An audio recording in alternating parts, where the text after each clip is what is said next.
Bismillahirrahmanirrahim. Assalamualaikum warahmatullahi wabarakatuh. Alhamdulillahirabbil alamin. Wa asyhadu an la ilaha illallah wahdahu la syarika lah.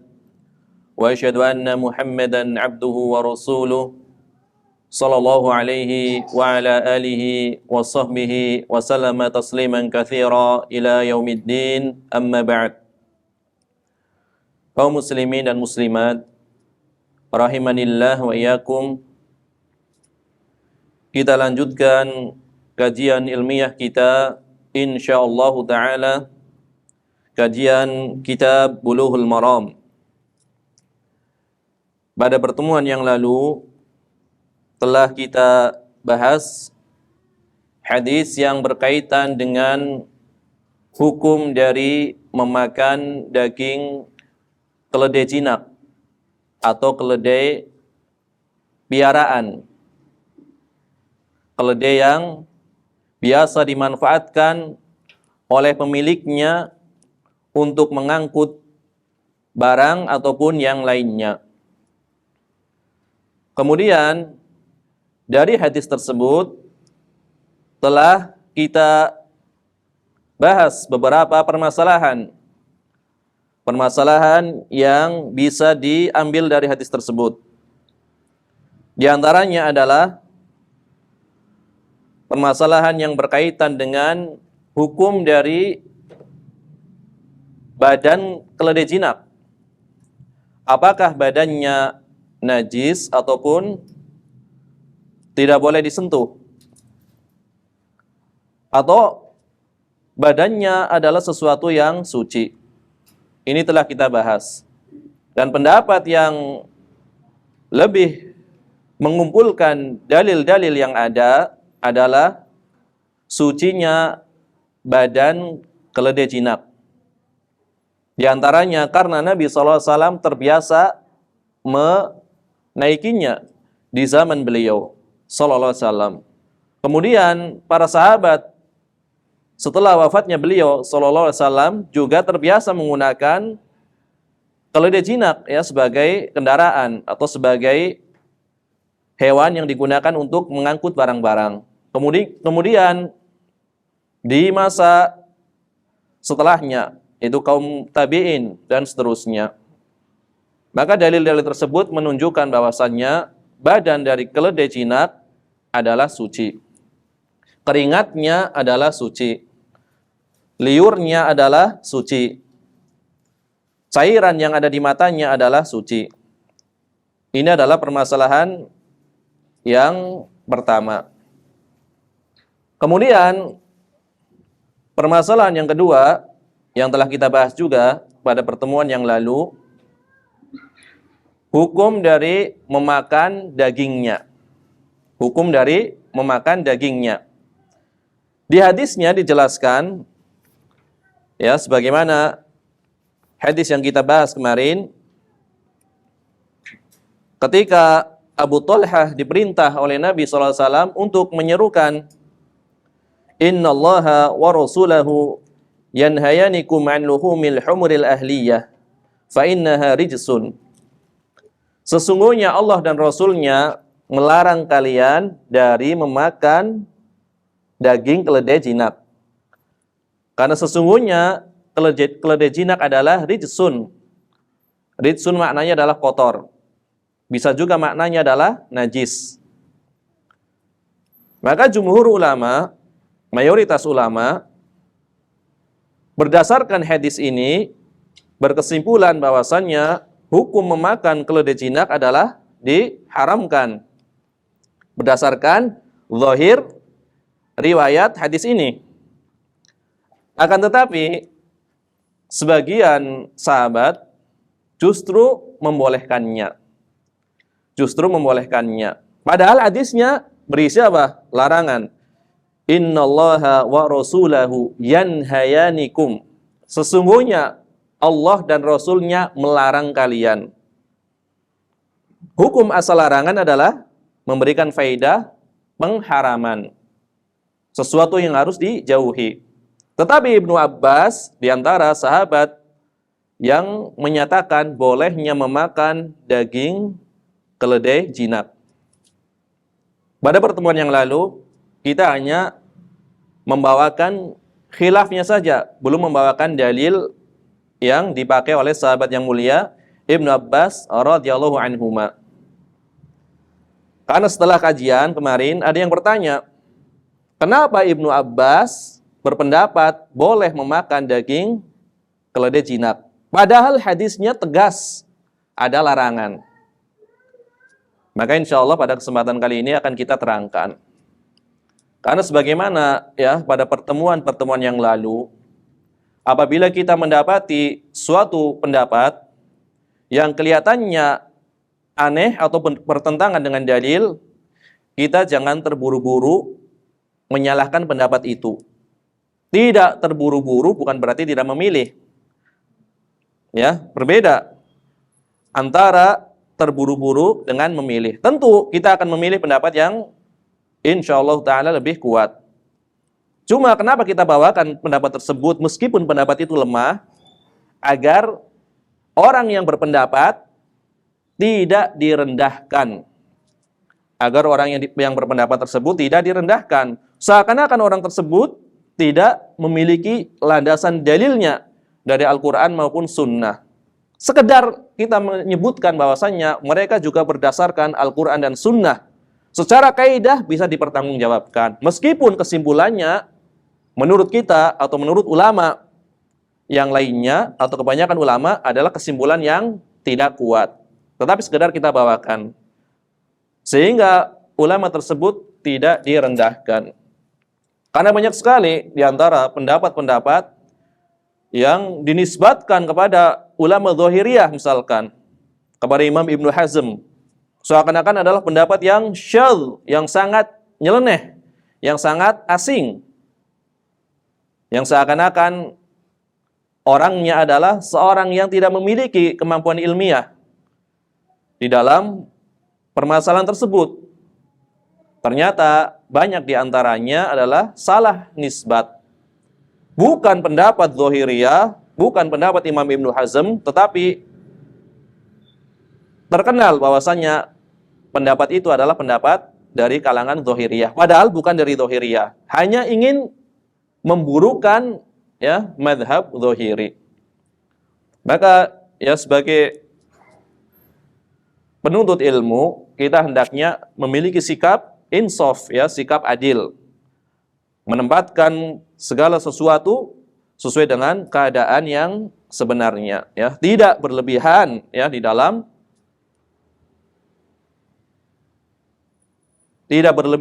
menyikapi ya perbedaan pendapat di kalangan ulama. Harus dengan sifat insaf, adil. Nah, kemarin ada yang bertanya, kenapa Ibnu Abbas berpendapat bahwasanya keledai jinak boleh dimakan, padahal hadisnya melarang? Di antaranya, ya, dalil yang dipakai oleh sahabat yang mulia Abdullah bin Abbas radhiyallahu anhuma, beliau berdalil dengan surat Al-An'am, ya, ayat 145. Surat Al-An'am ayat 145.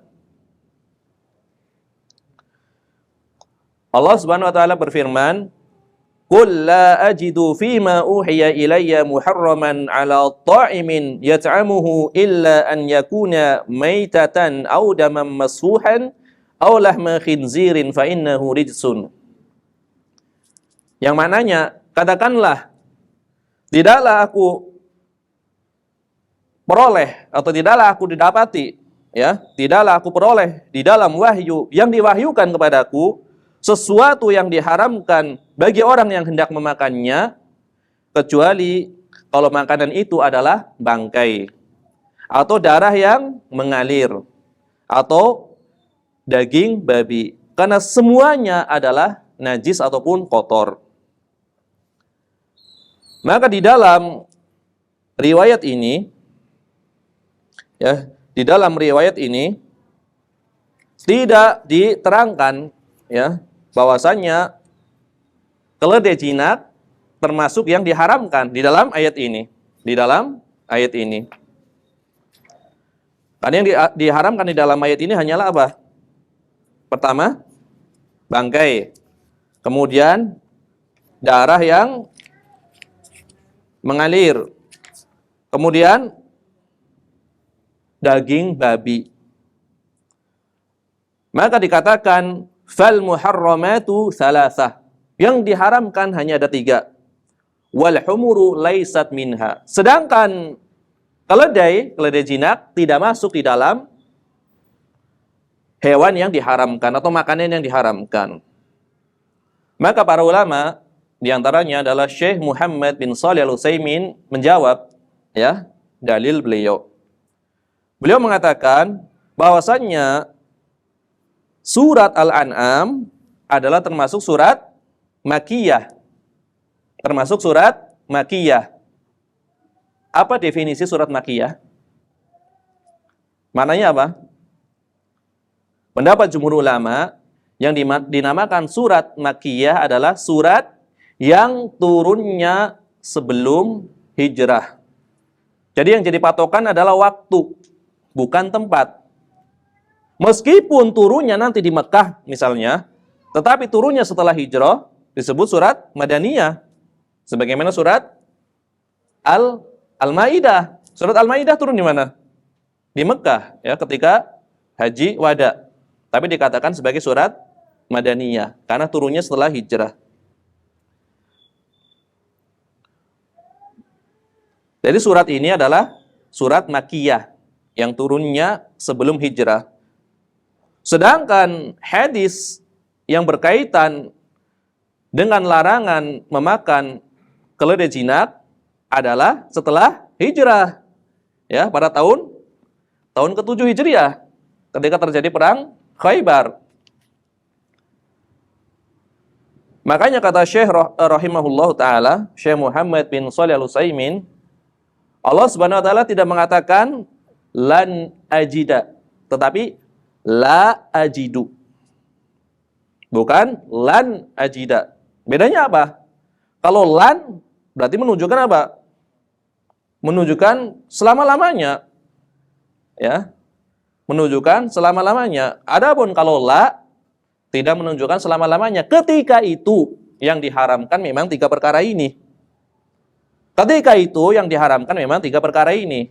Ketika itu keledai jinak juga masih dihalalkan.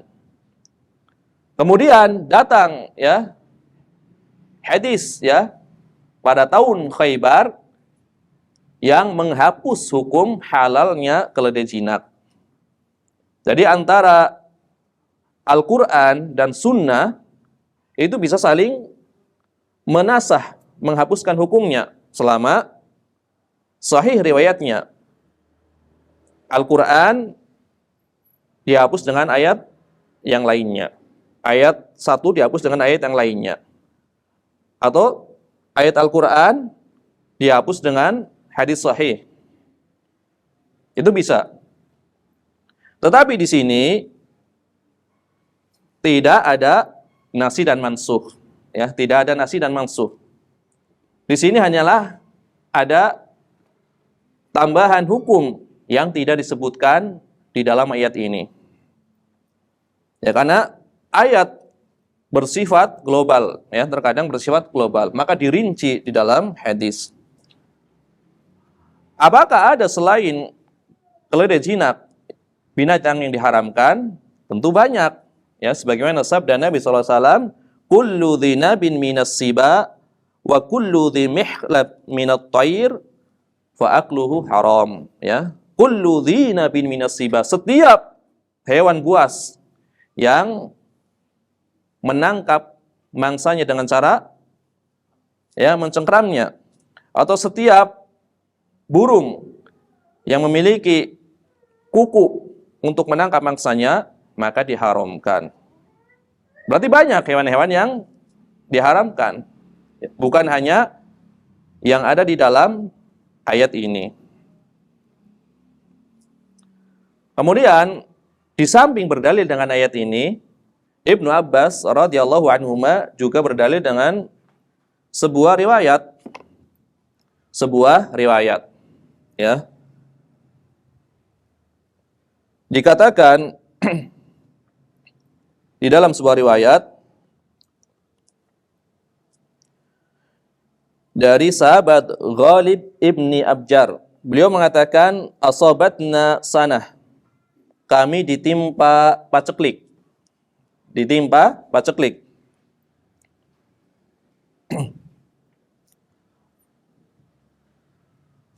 Falam yakun fi mali syai'un ut'ima ahli atau ut'imu ahli illa syai'un min humur. Maka aku tidak memiliki sesuatu yang bisa aku berikan kepada keluargaku untuk dimakan kecuali dari daging keledai, keledai jinak tentunya. Wa qad kana Rasulullah sallallahu alaihi wasallam harrama luhumul humur al-ahliyah. Wa qad kana Rasulullah sallallahu alaihi wasallam harrama luhumal humur al-ahliyah. Padahal Rasulullah sallallahu alaihi wasallam telah mengharamkan daging keledai jinak. Wa ataitun nabiyya sallallahu alaihi wasallam, maka kata Ghalib, aku mendatangi Nabi sallallahu alaihi wasallam. Fakultu, aku berkata, ya Rasulullah, wahai Rasulullah, asabatna sanah, sesungguhnya kami telah ditimpa paceklik ya Rasulullah. Falam yakun fima lima ut'imu ahli illa simana humurin. Aku tidak memiliki sesuatu yang bisa aku jadikan sebagai makanan yang aku berikan kepada keluargaku kecuali hanya minyak samin, ya, atau mentega dari keledai. Wa innaka harramta luhumal humuril ahliyah. Padahal engkau telah mengharamkan daging keledai jinak. Faqala, maka Nabi menjawab, at'im ahlak, berilah makan keluargamu, min samini humurik, dari samin atau mentega keledaimu. Fa innama haramtuha min ajli jawalil qaryah. Nah, ini alasannya. Sesungguhnya aku mengharamkan kalian memakan keledai jinak disebabkan karena keledai jinak terbiasa memakan kotoran yang ada di kampung. Jadi termasuk hewan jalalah, ya.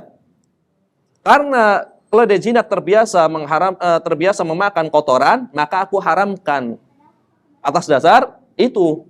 Sehingga kalau tidak memakan kotoran, tentu tidak diharamkan. Ini zahir riwayatnya. Ini adalah riwayat yang dipakai untuk menguatkan bolehnya memakan daging keledai jinak. Jadi ada alasannya kenapa diharamkan. Kenapa diharamkan? Tapi para ulama lagi-lagi juga menjawab dalil ini. Lagi-lagi menjawab dalil ini. Ternyata riwayat ini adalah riwayat yang muttarib. Muttarib maknanya adalah goncang. Tidak konsisten riwayatnya. Dan riwayat muttarib digolongkan termasuk riwayat yang lemah. Karena riwayatnya lemah, maka tidak bisa menguatkan hukum bolehnya memakan keledai jinak. Seandainya kita katakan riwayatnya sahih, maka kita katakan bahwasannya memakannya karena kondisi apa? Darurat, karena tidak ada lagi makanan. Itu kalau kita mengatakan hadisnya sahih. Jadi karena Ghalib mengatakan tadi, aku tidak mendapati apapun ya dari makanan yang bisa aku berikan kepada keluargaku kecuali apa? Minyak samin atau mentega dari keledaiku. Maka Nabi mengatakan, berikan kepada keluargamu. Berarti ini kondisi apa?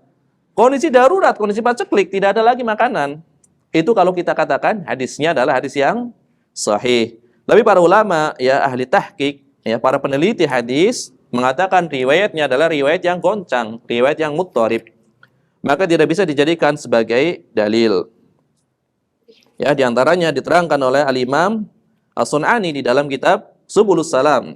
Ya, beliau menukil ya perkataan Imam Al-Baihaqi, ya, Imam Al-Baihaqi di dalam sunannya. Ya, beliau menyatakan bahwasanya riwayatnya adalah riwayat yang tidak sahih. Kalaupun sahih, maka dibawa ke makna darurat, ya, darurat karena tadi dikatakan mengalami paceklik, ya. tidak memiliki makanan.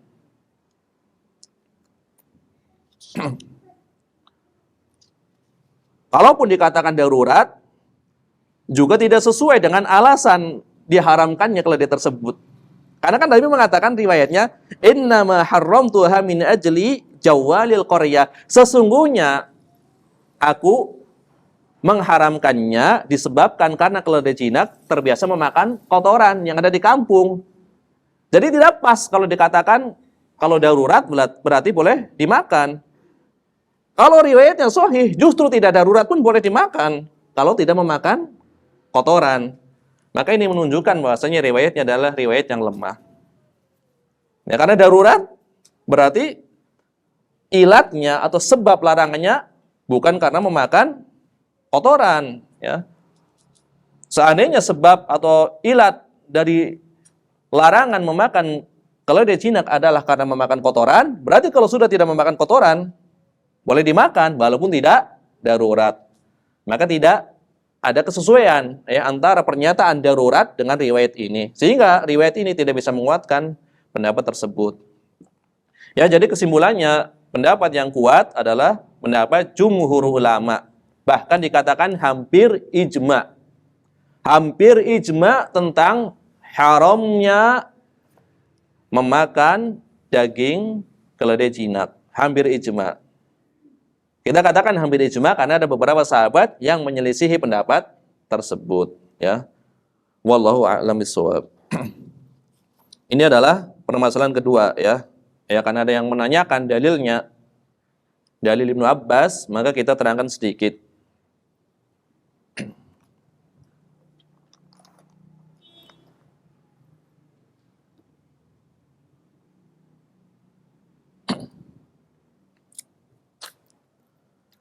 Jamaah rahimanillah wa iyyakum.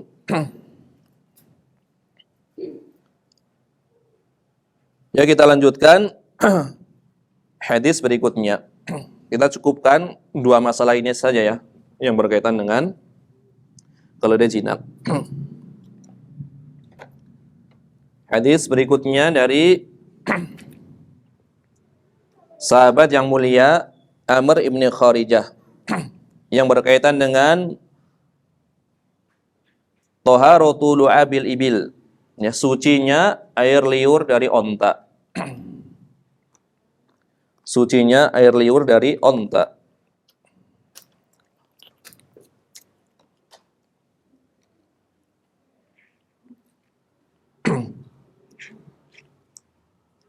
Qala al-mu'allif rahimahullahu ta'ala, mu'allif al-hafidh Ibnu Hajar al-Asqalani rahimahullahu ta'ala, beliau mengatakan An Amr ibn Kharijah radhiyallahu anhu qala, dari Amr ibn Kharijah radhiyallahu anhu beliau berkata, khatabana Rasulullah sallallahu alaihi wasallam bi Mina. Rasulullah sallallahu alaihi wasallam pernah berkhutbah kepada kami, yaitu di Mina.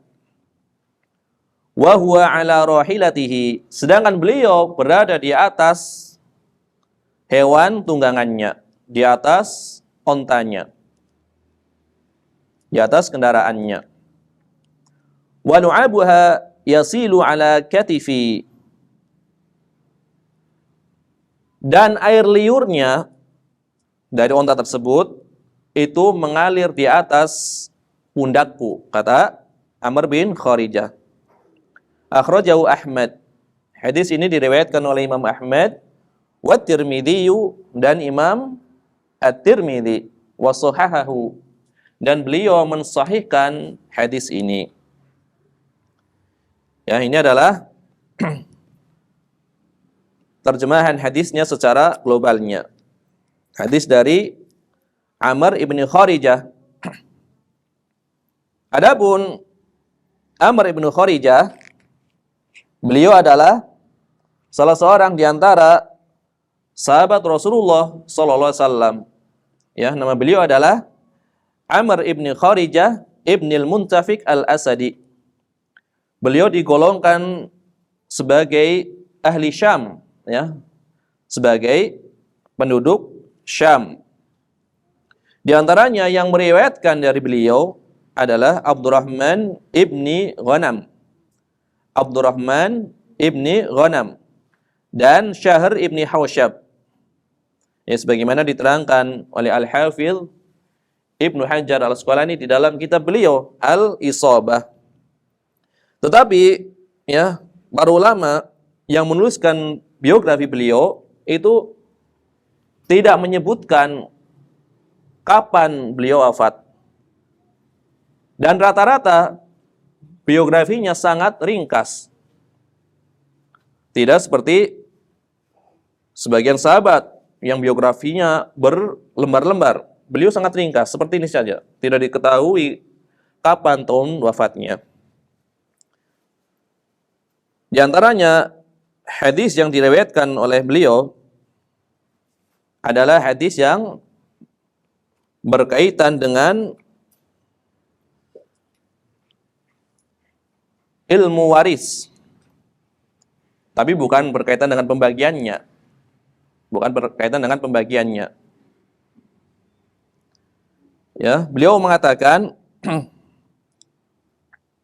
bahwasanya Rasulullah SAW mengatakan, Innallaha qad a'ta kulla dhi haqqin haqqahu fala wasiyata liwarith. Ya.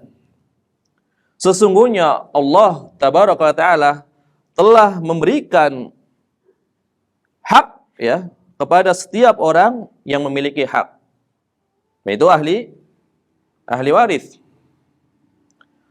Maka tidak ada wasiat, ya, bagi ahli waris.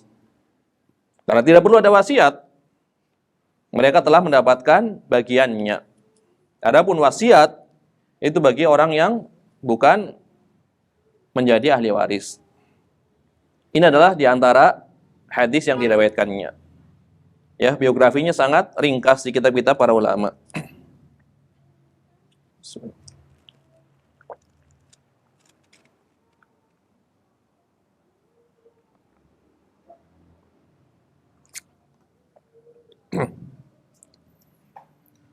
Adapun tadi dikatakan hadis ini diriwayatkan oleh Imam Ahmad, kemudian Imam At-Tirmidzi dari jalan Abu Awanah, dari Qatadah, dari Syahr ibni Hawsyab. Tadi yang dikatakan meriwayatkan dari Amr bin Kharijah, Syahr bin Hawsyab. Dari Abdurrahman ibni Ghanam, yang meriwayatkan juga dari Amr bin Kharijah. Kemudian Imam At-Tirmidzi mengatakan haditsun hasanun sahihun. Hadisnya adalah hadis yang hasan sahih. Wa fi hadzal sanad dha'fun. Tetapi di dalam sanad riwayat yang dibawakan Al-Hafidz Ibnu Hajar ada kedhaifan. Ketika dibahas ada kedhaifan, belum tentu kesimpulannya dhaif. Belum tentu kesimpulannya dhaif. Dikatakan ada kedhaifan. Ini bahasanya lebih halus. Riwayatnya dhaif. Ini langsung. Di dalam sanadnya ada kedhaifan. Terkadang kedhaifan ini nanti karena terbantu dengan riwayat yang lain bisa naik derajatnya menjadi hasan. Sebagaimana kesimpulan Imam At-Tirmidzi. Dikatakan wa fi hadzal sanad dha'fun. Di dalam sanad yang dibawakan ini ada kelemahan. Min ajli Syahr ibni Hawsyab. Fahuwa mutakallamun fihi. Disebabkan karena Syahr ibni Hawsyab tadi yang meriwayatkan ini ada pembicaraan padanya. Para ulama membicarakan beliau. Ya. Di antaranya Imam Ibnu Hajar Al-Asqalani, penulis kitab Bulughul Maram ini, di dalam kitab beliau At-Taqrib, beliau mengatakan sadukun, seorang yang saduk, sangat jujur berarti. Katsirul irsal wal auham. Cuma ada kelanjutannya.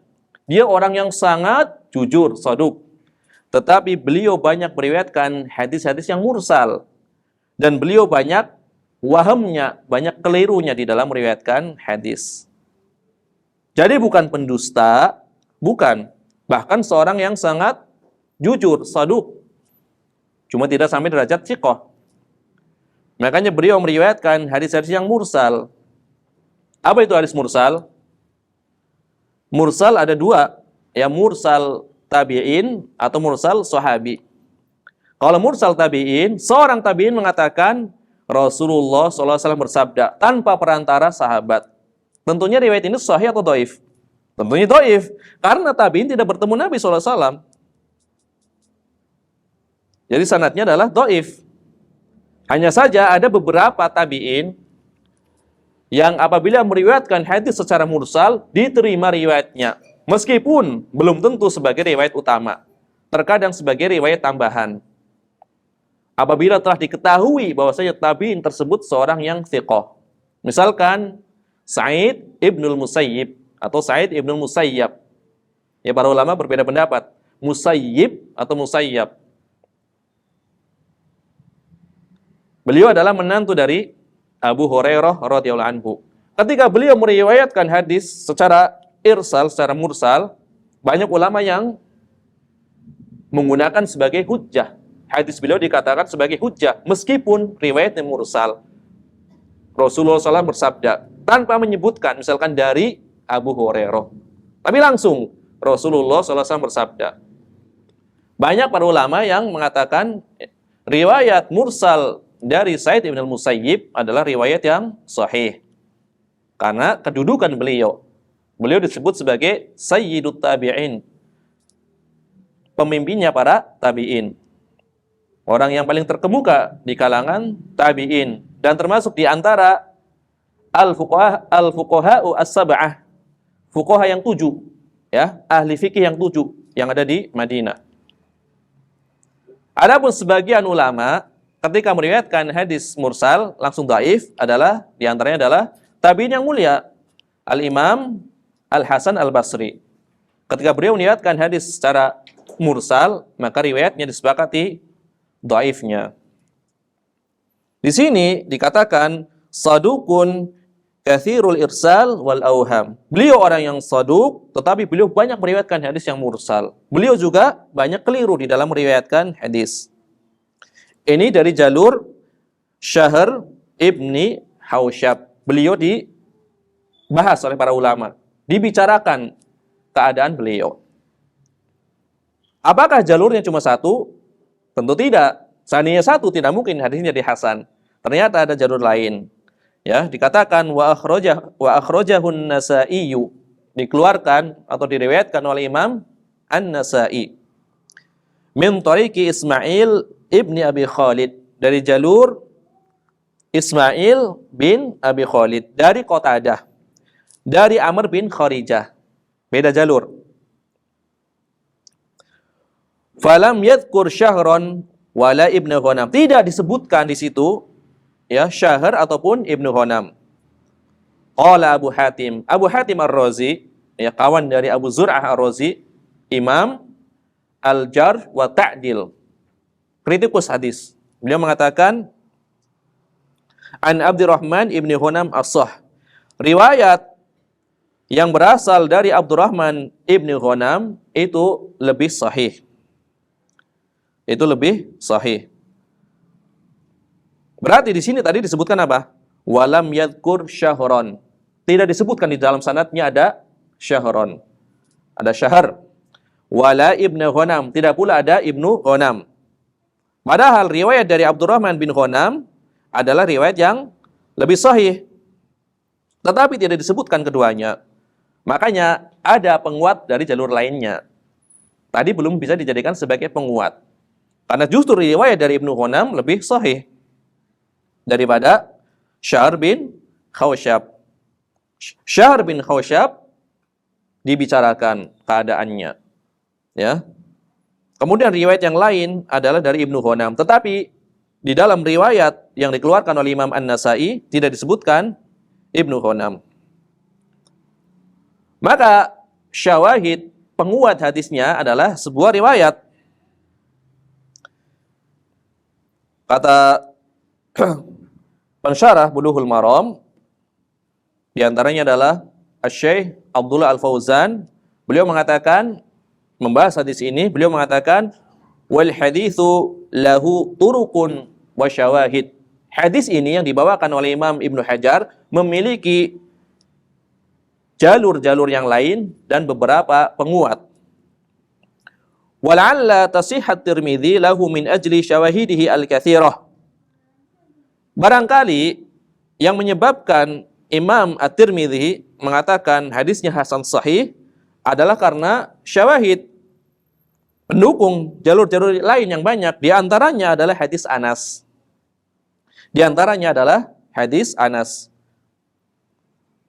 Anas mengatakan, inni la tahta naqati Rasulillahi sallallahu alaihi wasallam yasilu alayya du'abuha wa sami'tuhu atau fasami'tuhu yaqulu al-hadis. Kata Anas bin Malik, beliau mengatakan, sungguh aku pernah berada di bawah untanya Rasulullah sallallahu alaihi wasallam. Kemudian air liur unta tersebut mengalir di atas tubuhku. Maka aku mendengar beliau sallallahu alaihi wasallam mengatakan sampai akhir hadis. Berarti riwayat Anas ini adalah sebagai penguat riwayat dari Amr bin Kharijah. Karena jalurnya banyak. Kemudian tabi'in yang meriwayatkan meskipun tidak thiqah tetapi seorang yang saduq, maka berdasarkan kaidah yang ditetapkan oleh para ulama, diantaranya Imam At-Tirmidzi menempuh jalur tersebut, maka beliau berkesimpulan bahwasanya setelah dikumpulkan riwayatnya, maka hadisnya adalah hadis yang hasan sahih, atau hadisnya adalah hadis yang sahih, karena riwayat Anas bin Malik adalah riwayat yang sahih. Ini adalah yang berkaitan dengan riwayat ini, ya. Jadi riwayatnya adalah riwayat yang sahih. Riwayatnya adalah riwayat yang sahih.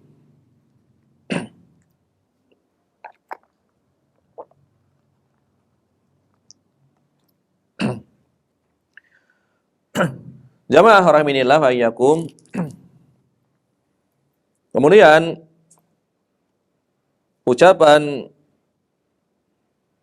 Amr bin Kharijah, Rasulullah SAW pernah berkhutbah kepada kami di Mina. Mina adalah tempat yang sudah ma'ruf, yang sudah dikenal, ya.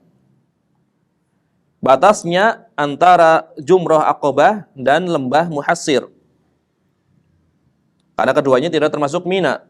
Bagi yang melaksanakan ibadah haji tentu mengetahuinya. Adapun bukit-bukit yang menghadap ke Mina termasuk bagian dari Mina. Ya, sedangkan puncak-puncak bukit tidak dianggap bagian dari Mina. Ini diterangkan oleh Syekh Muhammad bin Shalih Al-Utsaimin. Jadi Mina adalah tempat para jamaah haji tinggal dan menginap, ya, pada tanggal 8, kemudian tanggal 10, tanggal 11, 12, 13 Dzulhijjah. Kenapa disebut Mina? Karena banyaknya darah yang ditumpahkan di dalamnya. Banyaknya darah yang ditumpahkan di dalamnya. Ini adalah berkaitan dengan Mina. Kemudian dikatakan wa huwa ala rahilatihi. Nabi SAW ketika berkhutbah, beliau berada di atas rahilahnya, kendaraannya, tunggangannya. Banyak ulama yang mengatakan yang dimaksud dengan rahilah adalah unta yang bagus. Ya. Rahilah adalah unta yang bagus. Kalau kemarin ketika kita membahas al-humuru al-ahliyah. Al-humuru al-ahliyah. Berarti semuanya huruf apa? Al-humuru, semuanya domah. Jangan sampai tertukar dengan humrun na'am. Ada al-humuru, ada al-humru. Adapun ya, keutamaan orang yang dengannya seorang mendapatkan hidayah, ada seorang mendapatkan hidayah atas sebab engkau, maka itu lebih utama daripada humrun na'am. Humrun na'am. Humrun na'am adalah kendaraan atau hewan yang paling mahal ketika itu. Biasanya diterjemahkan dengan onta merah. Ya. Seorang mendapatkan hidayah atas dakwah engkau itu lebih utama daripada sekedar engkau mendapatkan humrun na'am, onta merah. Kendaraan paling mewah ketika itu, hewan paling mewah. Ya, yang digunakan sebagai kendaraan. Ini humrun na'am. Jamak dari ahmar atau hamro, maknanya merah. Adapun humur adalah jamak dari himar, maknanya keledai. Al-humuru al-ahliyah. Keledai-keledai jinak. Bukan humrul ahliyah. Nanti jadi merah. Merah-merah jinak. Apaan itu merah-merah jinak? Ya. Ya tentu beda. Ya di sini rahilah juga jenis onta yang paling baik. Ya. Jenis onta yang paling bagus digunakan sebagai kendaraan.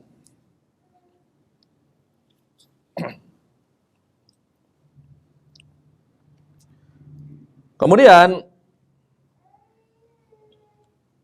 Syekh Abdullah Al-Fauzan mengatakan di dalam kitab beliau Minhatul Allam, beliau mengatakan al-haditsu dalilun ala annahu yanbahi lil khatib an yakuna ala makanin 'alin kamimbarin wa kursiyyin wa nahwihima. Di dalam hadis ini terdapat dalil bahwasannya hendaknya seorang khatib, ini juga jangan keliru juga. Ada khatib, ada khatib. Al-khatib panjang, itu artinya penceramah. Orang yang berbicara, orang yang berceramah itu al-khatib. Adapun khatib adalah orang yang mengkhitbah, orang yang melamar. Ya, jadi jangan keliru. Mana? Apakah sudah datang khatibnya?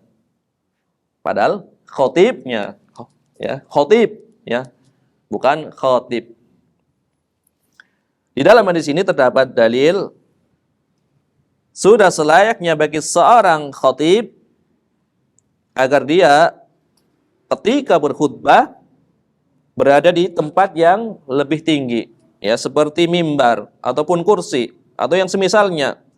Li'annahu adharu li sautihi. Karena dengan hal tersebut suaranya lebih nampak, ya, lebih jelas, ya. Wablahu fil i'lam, dan lebih mudah sampainya, ya, penjelasan kepada orang yang hadir. Wahyab lis-sami'in wasalis su'al, dan lebih, ya, terlihat memiliki kewibawaannya di hadapan orang yang mendengarnya. Lebih memiliki kewibawaan bagi orang yang mendengarnya. Maka berkhutbah di tempat yang lebih tinggi dan lebih mudah, ya, untuk orang-orang yang ingin bertanya. Ini kata Syekh Abdullah Al-Fauzan. Jadi dianjurkan untuk berkhutbah dari tempat yang tinggi. Kemudian Syekh Muhammad bin Shalih Al-Utsaimin juga membawakan pelajaran di dalam hadis ini. Di antaranya beliau mengatakan Nabi SAW senantiasa berusaha menyampaikan hukum-hukum Islam baik melalui khutbah maupun yang lainnya. Ya, jadi Nabi SAW senantiasa menyampaikan hukum-hukum Islam baik melalui khutbah ataupun yang lainnya. Terkadang beliau, ya, sedang memboncengkan sahabat, maka beliau menyampaikan hukum-hukum. Di antaranya beliau pernah memboncengkan sahabat yang mulia Ibnu Abbas radhiyallahu anhuma atau Abdullah bin Mas'ud radhiyallahu anhu atau Mu'ad bin Jabal radhiyallahu anhu. Ketika mereka berada di kendaraan bersama Nabi SAW, maka Nabi menerangkan hukum-hukum. Ya, sebagaimana Mu'ad bin Jabal mengatakan kuntu radifan Nabi sallallahu alaihi wasallam ala himarin. Aku pernah diboncengkan oleh Nabi SAW di atas keledainya. Kemudian beliau memberikan penjelasan tentang keutamaan tauhid dan yang lainnya.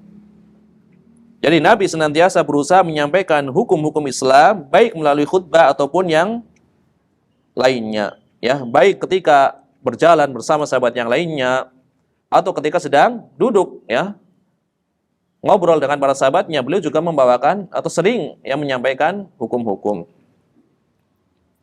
Kemudian pelajaran berikutnya yang dibawakan oleh Syekh Muhammad bin Shalih Al-Utsaimin, bahwasanya pemimpin haji, Amirul Hajj atau penanggung jawabnya harus menyampaikan khutbah di Mina untuk mengajari jamaah haji berbagai hal yang terkait dengan manasik, yang jadi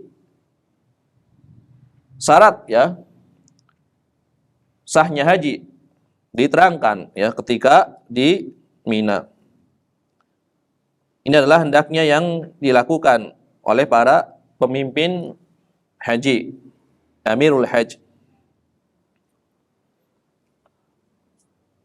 Kemudian pelajaran berikutnya, di dalam hadis ini terdapat sikap tawadhu dari Nabi SAW. Karena beliau tidak meminta mimbar yang tinggi atau yang sejenisnya, tetapi justru beliau berkhutbah di atas untanya. Beliau justru berkhutbah di atas untanya. Kemudian pelajaran berikutnya dari hadis ini adalah air liur onta itu suci. Hal ini karena Nabi SAW melihat air liur itu menetes ke atas pundak Amr bin Kharijah. Tetapi Nabi SAW tidak memerintahkan untuk mencucinya. Nabi SAW tidak memerintahkan untuk mencucinya. Jadi di sini ada penetapan atau pengakuan Nabi SAW terhadap sesuatu sehingga menjadi bagian dari apa? Menjadi bagian dari sunnahnya, menjadi bagian dari sunnah Nabi SAW. Kan sunnah ada kalanya berupa apa? Berupa ucapan. Sunnah yang bersifat qaul. Nabi mengatakan tentang hukum, Nabi melarang tentang hukum, dan yang lainnya, menjelaskan langsung secara lisan. Atau ada kalanya dengan perbuatan langsung. Nabi mencontohkan dengan perbuatan atau dengan menggabungkan keduanya, dengan ucapan maupun perbuatan. Ketika Nabi SAW mencontohkan para sahabat bagaimana cara sholat, maka Nabi mencontohkan dengan lisan dan perbuatan. Dengan lisan Nabi mempraktekannya di atas mimbar. Dengan perbuatan Nabi mempraktekannya di atas mimbar.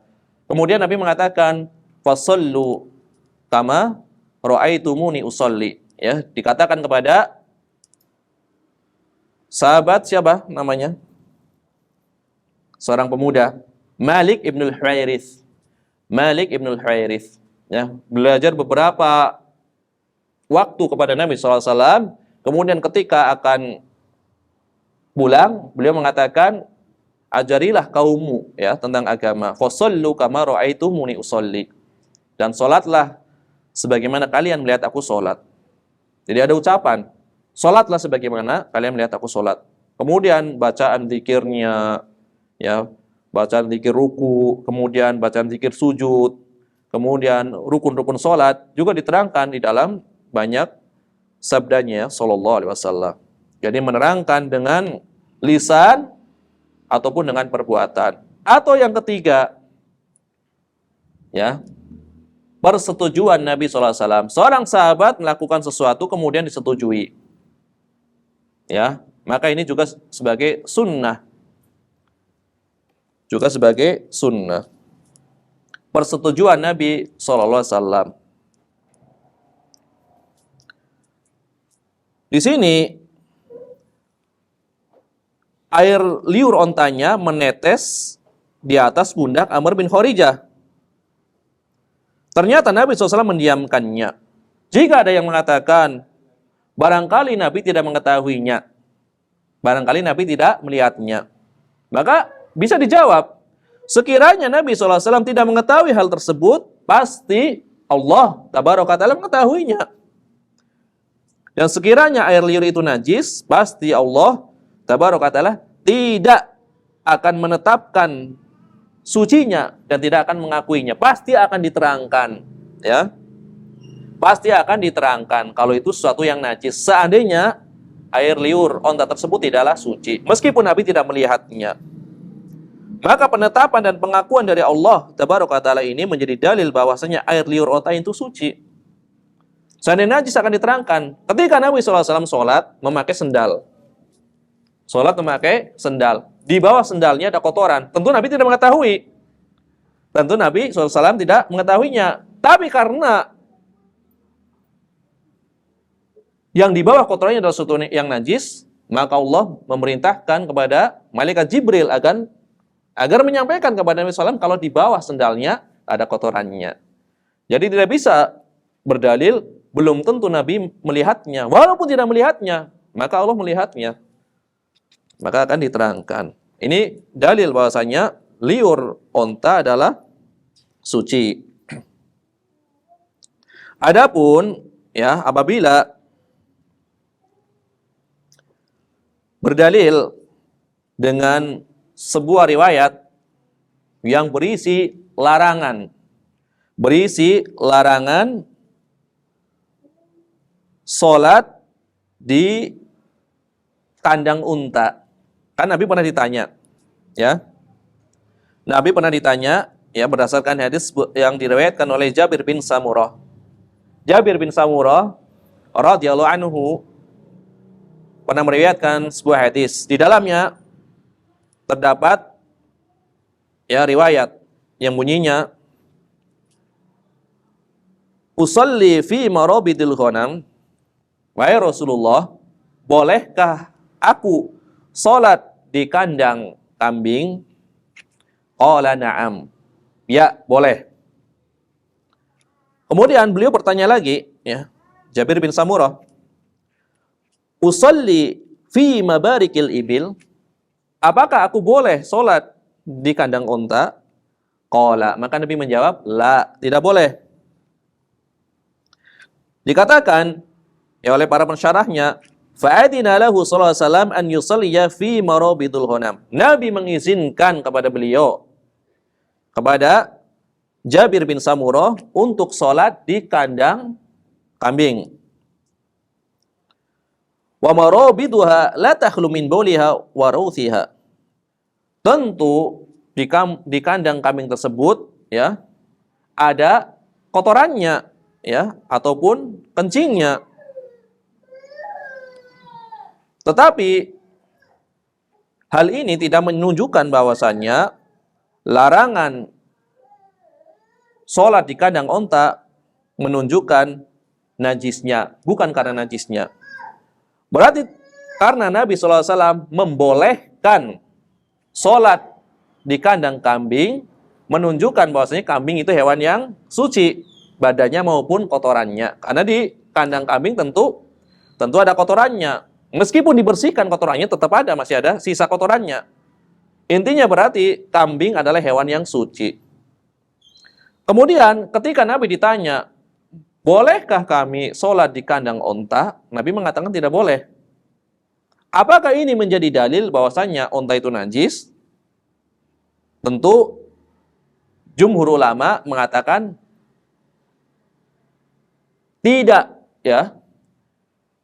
Riwayat yang menyatakan larangan sholat di kandang onta bukan karena najisnya, tapi karena sebab yang lainnya. Karena sebab yang lainnya. Seandainya onta itu najis, tidak mungkin Nabi SAW membolehkan ya beberapa laki-laki dari suku Urainah, ya, dari suku Urainah yang ketika itu sakit, maka Nabi memerintahkan untuk meminum susu dari onta-onta dan kencingnya. Berarti kencingnya apa di sini? Kencingnya di sini hukumnya apa? Sebagai sesuatu yang suci. Seandainya najis tidak mungkin dibolehkan untuk berobat. Karena kita dilarang berobat dengan sesuatu yang najis. Terus kenapa di kandang unta itu dilarang? Ilatnya, sebab larangannya, alasannya itu apa? Maka dijawab di dalam sebuah riwayat yang dikeluarkan oleh Imam Abu Dawud, kemudian Imam Tirmidzi, Imam Ibnu Majah, dan lain-lain dengan sanad yang sahih. Ya, dari hadisnya Al-Bara ibni Azib. Al-Bara ibni Azib, sahabat yang terkenal. Al-Bara ibni Azib, sahabat yang banyak meriwayatkan hadis. Qala, ya, Al-Bara mengatakan, su'ila Rasulullah sallallahu alaihi wasallam 'anis salati fi mabarikil ibil. Rasulullah sallallahu alaihi wasallam pernah ditanya, ya, tentang hukum salat di kandang unta. Faqala, maka Nabi menjawab, la tusallu fi mabarikil ibil. Janganlah kamu salat di kandang unta. Alasannya bukan najis, tapi alasannya fa innaha minasyayatin. Karena unta itu diciptakan dari syaitan. Cuma nanti ada pembahasannya, apa yang dimaksud unta itu diciptakan dari syaitan? Apakah benar-benar dari syaitan atau hanya sebagai kiasan? Itu ada pembahasannya. Berarti ilatnya apa? Bukan karena najis.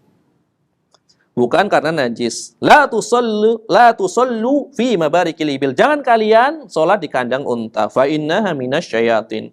Karena sesungguhnya unta itu adalah diciptakan dari syaitan. Ini riwayatnya adalah sahih. Ya. Jadi larangannya adalah bukan karena najisnya. Kalau kotorannya itu kencingnya saja suci, ya tentu liurnya mimbabi aula. Lebih layak dikatakan sebagai sesuatu yang suci. Karena bagian yang paling mulia dari makhluk hidup apa? Bagian mulutnya. Ya, bagian mulutnya. Ya, jadi ini adalah sebab kenapa, atau salah satu sebab kenapa Nabi SAW melarang sholat di kandang unta. Kemudian, ya, kata Syekh Abdullah Al-Fauzan,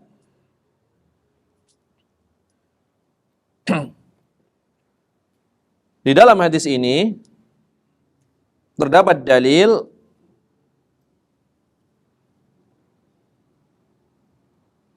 bahwasannya Nabi SAW sangat bersemangat di dalam menyampaikan hukum-hukum kepada umatnya. Wadzalika bil khutbah. Yang demikian beliau lakukan dengan cara berkhutbah. Jadi semangat Nabi SAW di dalam menyampaikan hukum-hukum syar'i kepada umatnya. Tidak ada makhluk, tidak ada seorang pun yang lebih semangat menyampaikan hukum-hukum syar'i melebihi Nabi SAW. Tidak ada satupun perkara yang mendekatkan diri kepada surga, yang menghantarkan kepada surga, kata Nabi SAW, kecuali telah aku sampaikan. Tidak ada satupun perkara yang dengannya seorang bisa dijauhkan dari neraka, kecuali telah aku sampaikan, kata Nabi SAW. Berarti beliau adalah seorang yang sangat semangat ya, menyampaikan hukum-hukum, menyampaikan perkara-perkara yang bermanfaat bagi umatnya. Kemudian diikuti oleh para sahabatnya. Para sahabatnya menghafalnya. Jadi mereka adalah kaum yang sangat kuat hafalannya. Kaum yang paling bersih hatinya. Kaum yang paling sedikit takallufnya. Mereka tidak membebani diri. Sehingga mereka mendapatkan keridhaan dari Allah Tabaraka wa Ta'ala. Karena sederhana. Tidak sebagaimana sebagian orang yang lebih mengutamakan ya akalnya daripada dalil yang datang dari Nabi SAW. Ketika Nabi SAW mengatakan suatu perkara, maka sahabat menerimanya. Tidak banyak bertanya. Sehingga mereka dijamin sebagai manusia-manusia yang terbaik. Ya, Nabi mengatakan khairun nasi qarni. Sebaik-baik manusia adalah manusia yang hidup di zamanku, yaitu para sahabat radhiyallahu anhum. Tsumma alladziina yalunahum, kemudian yang setelahnya. Tsumma alladziina yalunahum, kemudian yang setelahnya. Jadi mereka adalah para manusia yang paling sedikit membebani diri. Tidak sebagaimana kebanyakan orang-orang setelahnya dari kalangan ahli filsafat. Setiap ada suatu perkara yang disampaikan oleh Nabi SAW, mereka berusaha mencari hikmah-hikmahnya. Walaupun tidak mungkin Nabi SAW menyampaikan suatu perkara, kecuali pasti apa? Ada hikmahnya. Pasti ada hikmahnya. Tetapi terkadang hikmahnya kita ketahui, terkadang tidak kita ketahui. Jadi ada seorang yang misalkan ketika Nabi SAW di dalam hadisnya mengajarkan sifat solat. Sifat solat. Nabi memerintahkan, idza kumta ila salat fasbihil wudu, summa istaqbilal qiblat fakabbir. Apabila engkau ingin solat, ingin mendirikan solat, maka perbaguskan wudumu. Kemudian menghadaplah kiblat. Kemudian bertakbirlah. Padahal para sahabat ketika mendengar riwayat ini, mereka langsung mempraktekkan. Sami'na wa ata'na, mendengar dan taat. Tapi sebagian orang, mereka mencari-cari hikmahnya. Dibahas, ya. Mereka menghubungkannya dengan, misalkan, masalah kesehatan atau masalah pengobatan. Maka diantara terapi untuk orang yang kena penyakit ini adalah dengan cara melakukan gerakan sujud. Di dalam gerakan sujud ada bagian-bagian dari tubuh yang menyebabkan misalkan lancarnya peredaran darah dan seterusnya. Ini mencari-cari hikmahnya, bukan tujuan, ya, bukan tujuan diturunkan syariat untuk mencari hikmah-hikmah seperti itu. Ada gerakan ruku kemudian dibahas. Gerakan ruku, meluruskan punggung dibahas. Bagaimana hikmahnya? Kemudian berwudu dengan menggunakan air yang dingin. Dengan menggunakan air yang dingin. Sesuatu yang dibenci. Sesuatu yang dibenci. Berwudu dengan menggunakan air dingin. Ternyata ada hikmahnya. Makanya meskipun berat harus dilakukan dan seterusnya. Jadi mencari-cari hikmahnya. Ya tentu setiap syariat yang datang memiliki hikmah, tapi kita tidak wajib mengetahui hikmahnya. Tidak wajib mengetahui hikmahnya. Yang jadi tujuan apa? Ketika kita menerima syariat yang datang, yang jadi tujuan adalah agar kita bisa beribadah kepada Allah dengan cara yang benar. Dengan cara yang benar. Itu sesuai tuntunan Rasulullah sallallahu alaihi wasallam. Ya, bukan agar kita mengetahui hikmah di balik ibadah tersebut. Jadi banyak orang yang seperti itu.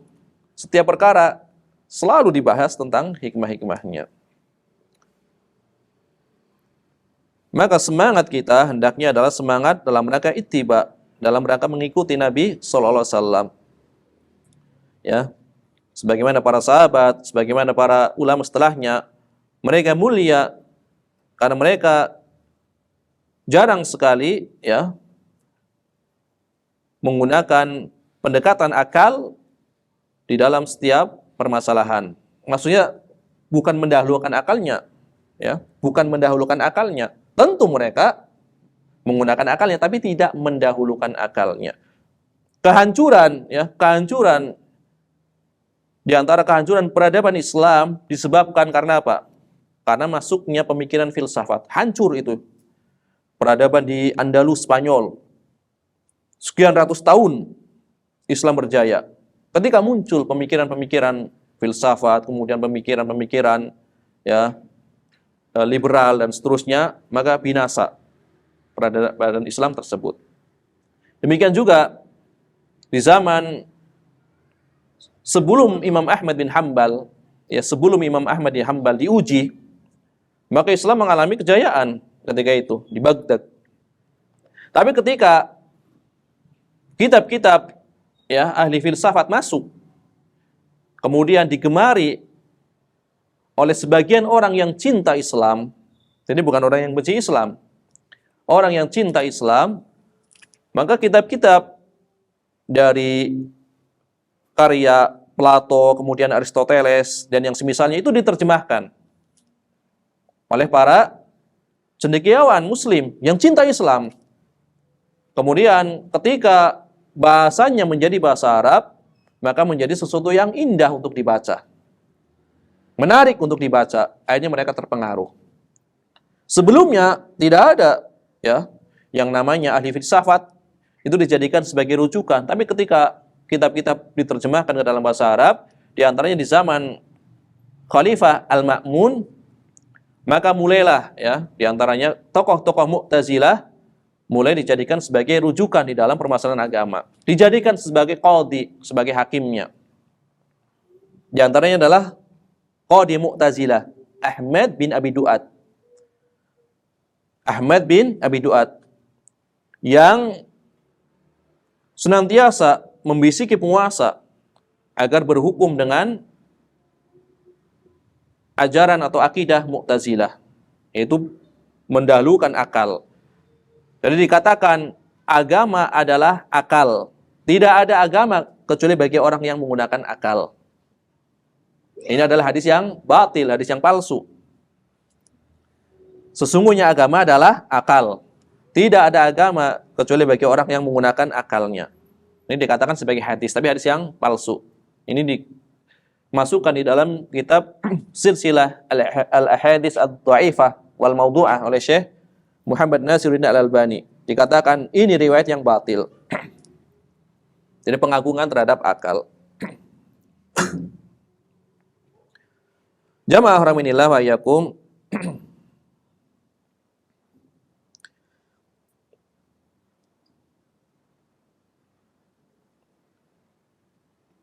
Inilah beberapa pelajaran yang bisa diambil dari hadis ini. Yaitu sucinya liur dari unta. Unta adalah hewan yang kotorannya suci. Ini adalah pendapat jumhur ulama.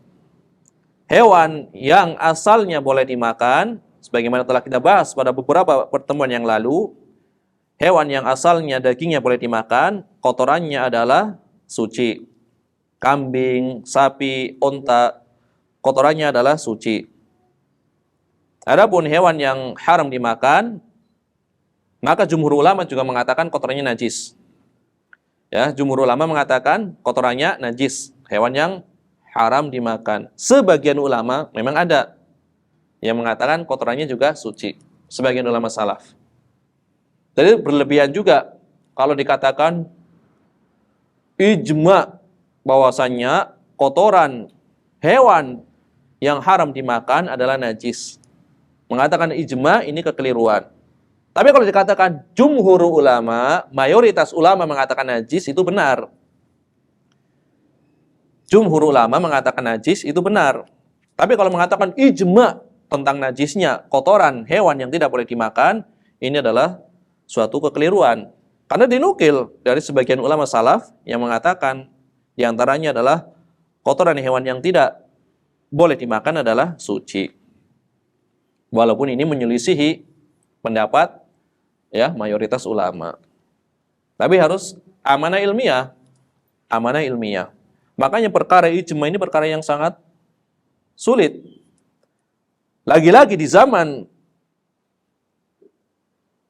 Imam Ahmad bin Hambal banyak klaim ijma dari Mu'tazilah. Klaim ijma dari Mu'tazilah. Sehingga keluar perkataan Imam Ahmad bin Hambal. Manidda'a al-ijma faqad kadzaba. Barang siapa yang mengklaim adanya ijma, maka dia telah berdusta. ini jangan dipahami sebagaimana zahirnya. Siapa yang mengklaim adanya ijma, maka dia adalah pendusta. Berarti zahirnya apa? Tidak ada ijma. Zahirnya seperti itu. Maksudnya apa? Ijma-ijma yang diklaim oleh Mu'tazilah ketika itu. Ijma-ijma yang diklaim oleh Mu'tazilah ketika itu. Tentu ada ijma, tapi sangat sedikit. Ijma itu sangat sedikit.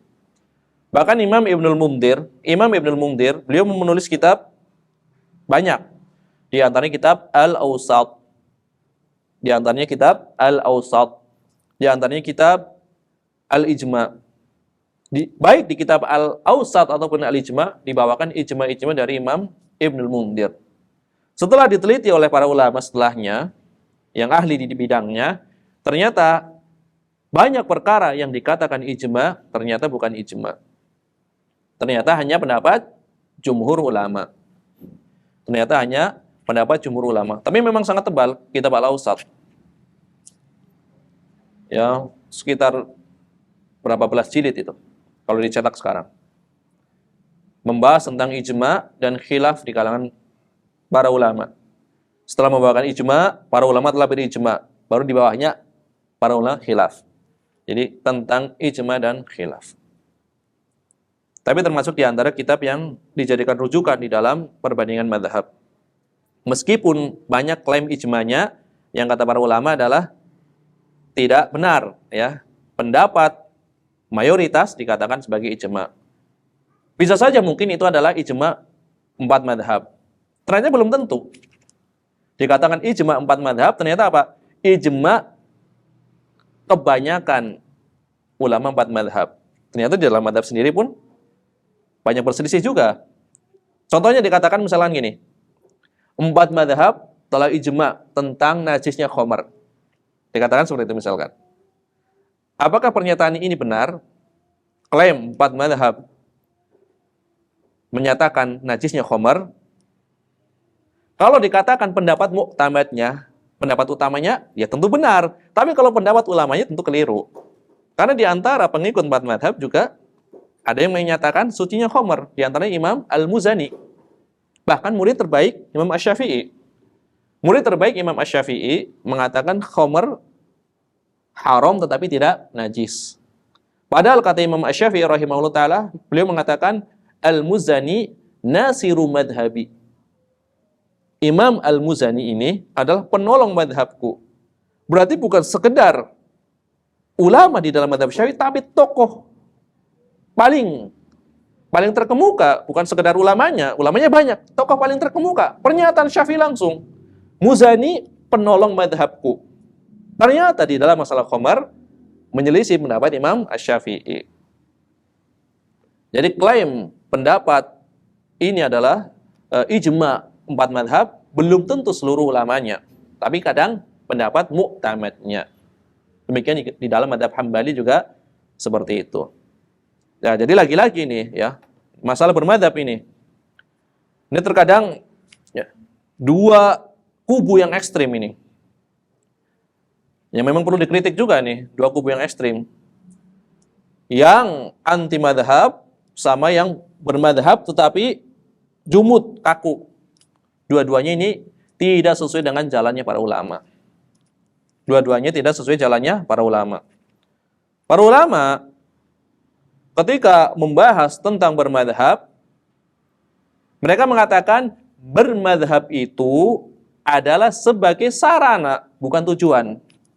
Sebagai sarana untuk memudahkan belajar, bukan tujuan. Karena sebagian orang sekarang seakan-akan menjadikan madhab sebagai tujuan. Menjadikan madhab sebagai tujuan. Apapun harus sesuai pendapat muktamad. Itu awal-awalnya belajar. Seperti orang yang baru turun gunung. Tadinya anti madhab. Misalkan, ini contoh. Tadinya anti madhab. Pokoknya tidak ada madhab-madhabnya. Tidak ada madhab-madhaban. Pokoknya Al-Quran dan Sunnah. Tadinya seperti itu. Kemudian mulai belajar. Ternyata banyak ulama yang menganjurkan mempelajari fikih dari madhab tertentu. Akhirnya dia banting setir, ibaratnya. Menjadi orang yang menekuni madhab. Setelah menekuni madhab, dia inginnya mengikuti pendapat muktamad tanpa keluar dari madhab tersebut. Awalnya seperti itu. Sehingga apabila ada orang yang keluar dari pendapat madhab tersebut, misalkan seorang mengklaim bermadhab Syafi'i, kemudian dalam beberapa perkara keluar dari madhab Syafi'i, maka dipermasalahkan. Itu awal-awal belajar madhab. Kemudian setelah itu, karena ada kebutuhan, akhirnya mulailah dia mengatakan misalkan ternyata di dalam madhab Syafi'i ada khilaf internal juga, ada alternatif pendapat yang lain. Kemudian akhirnya dia mulai memilih pendapat-pendapat yang ringan dan seterusnya. Ini banyak contohnya. Kenapa? Karena semangat di awalnya adalah semangat untuk menyelisihi pendapat sebelumnya. Ini keliru. Jadi dulu saya tidak bermadhab misalkan. Setelah bermadhab, pokoknya yang tidak bermadhab diserang habis-habisan. Atau sebaliknya, dulu bermadhab. Setelah tidak bermadhab, yang bermadhab diserang habis-habisan. Ini adalah dua cara yang keliru. Dua-duanya, kalau seperti itu terus, maka keduanya akan binasa. Yang benar apa? Yang benar adalah yang ditempuh oleh kebanyakan para ulama. Menjadikan madhab sebagai sarana saja. Jalan untuk memudahkan belajar, sehingga tertib. Tertibnya madhab Syafi'i urutannya seperti ini. Mudah, tidak ada pembahasan yang dilewatkan. Tertibnya madhab Hambali seperti ini. Mudah, tidak ada yang terlewatkan. Adapun di dalam masalah amal, tidak harus sesuai dengan madhab yang dia pelajari. Apabila memang dia senantiasa meneliti dalil, ternyata ada pendapat lain yang lebih kuat. Tentu seorang yang benar-benar belajar madhab pasti mendapati ada kelemahan di dalam madhab tersebut. Pasti, kalau dia mau jujur. Karena tidak mungkin setiap madhab itu mengumpulkan seluruh kebenaran. Itu tidak mungkin. Pasti ada lemahnya. Dan disinilah sikap insaf itu dibutuhkan. Jadi ada dua kubu ekstrim. Non-madhab sama yang bermadhab tetapi jumud kaku. Sehingga tidak mau menyelisih pendapat yang lainnya. Ya, awalnya seperti itu. Awalnya bermadhab secara muktamad, lama-lama keluar dari madhab, lama-lama yang penting ada salafnya, lama-lama memilih pendapat yang ringan, lama-lama menggampangkan. Ini bahaya. Jadi harus tujuan awal itu adalah agar kita bisa beribadah kepada Allah dengan cara yang benar. Itu yang paling utama. Tujuannya beribadah dengan benar. Tujuannya agar bisa beribadah dengan benar. Jangan jadikan sebagai tujuan, tetapi sebagai sarana. Yang terbaik adalah mengumpulkan keduanya. Belajar fikih secara madhab, kemudian belajar fikih menggunakan hadis ahkam. Kalau belajar hadis ahkam saja tanpa madhab, maka nanti kaku. Kalau belajar madhab saja tanpa hadis ahkam, nanti kurang dari sisi pendalilannya. Karena biasanya hanya menghafal masail tanpa menghafal pendalilan. Yang bagus adalah menggabungkan keduanya. Itu metode pertengahan yang paling moderat, yang paling insaf. Insyaallah ta'ala setelah sholat duhur nanti kita akan lanjutkan hadis berikutnya. Sampai di sini barangkali ada 1-2 pertanyaan. Bagi yang belum jelas silakan.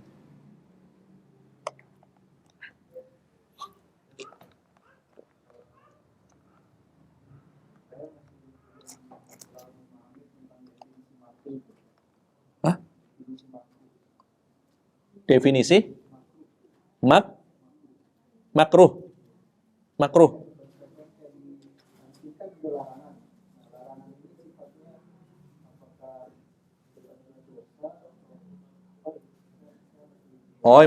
ya. Bismillah, alhamdulillah, wassalatu wassalamu rasulillah. Ada pertanyaan dari saudara kita. Definisi dari makruh. Ini makruh itu istilah di dalam hukum-hukum taklifi. Hukum-hukum taklifi itu jumhur ulama ada 5. Kalau Imam Abu Hanifah nanti ada tambahan, tapi sebenarnya tidak keluar dari 5 juga. Cuma khilaf lafzi, khilaf secara lafaz. ada wajib. Biasanya ungkapannya beda-beda. Ada ungkapannya al-wajib, al-wujub, al-ijab, al-makruh, al-karohah. Ini yang ditanyakan adalah yang berkaitan dengan makruh. Makruh, sesuatu yang dibenci. Nah, istilah makruh ini ketika dimutlakan oleh ulama-ulama mutakhirin, karena kan istilah ini mengalami beberapa tahapan di dalam menyempurnakan istilah-istilah. Ada istilah di kalangan mutaqaddimin, ulama terdahulu, kemudian kalangan mutawassitin, pertengahan, kemudian mutakhirin.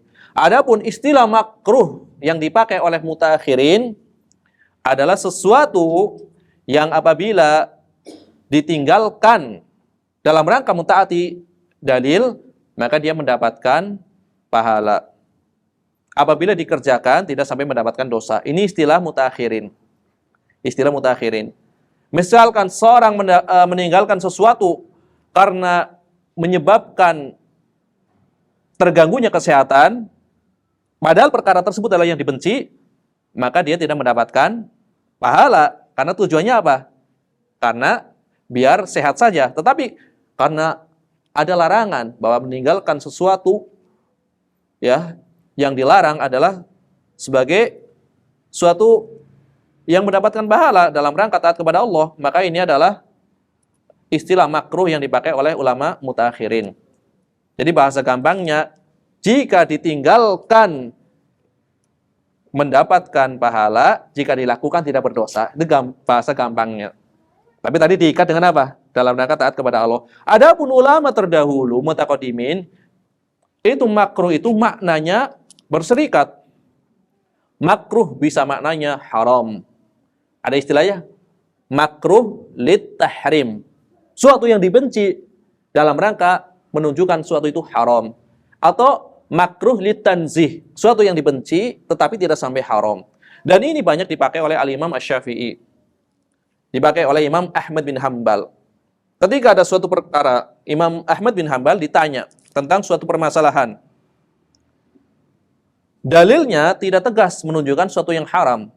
Dalilnya tidak tegas menunjukkan suatu yang haram. Maka karena kewaraan beliau, padahal beliau mengharamkan, maka beliau bahasanya berhalus. Aku tidak menyukainya. Bisa maknanya haram. Padahal lafaznya apa? Aku tidak menyukainya. Aku memakruhkannya. Ternyata maknanya haram. Ini karena adabnya para ulama, ya. Karena tidak ada dalil yang tegas. Untuk ijtihad beliau, aku mengatakan, aku tidak menyukainya. Tidak menyukai. Maknanya adalah haram. Berarti kan makruh. Demikian juga Imam Syafi'i. Jadi banyak ulama mutaqaddimin ketika mengatakan dimakruhkan, maknanya adalah haram. Tapi kita katakan tadi, istilah mutakhirin adalah tadi. Karena ditertibkan. Karena istilah kan mengalami perkembangan. Istilah ulama terdahulu, makruh itu bisa berserikat antara yang dibenci saja tidak sampai haram, atau dibencinya karena sesuatu yang haram. Nyebutnya makruh. Nyebutnya makruh. Kalau mau ditelusuri sangat banyak contoh-contoh. Lafaznya makruh, jelas-jelas hukumnya haram. Lafaznya makruh, jelas-jelas hukumnya haram. Jadi tergantung yang dimaui istilah ulama sekarang, istilah usul fikih yang dibahas di dalam kitab usul fikih ulama sekarang, atau istilah ulama mutaqaddimin. Kalau ulama mutaqaddimin berserikat, ya, maknanya bisa haram, maknanya bisa makruh, tidak sampai haram. Gitu. Ya, wallahu a'lam bishawab. Ini masalah makruh.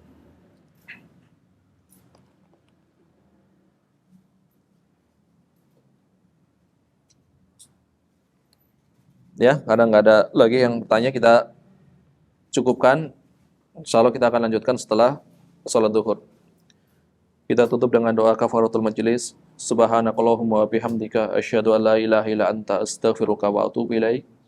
Wa sallallahu wa sallam ala nabiyyina Muhammad wa ala alihi wa sahbihi ajmain. Wa akhiru da'wana alhamdulillahi rabbil alamin.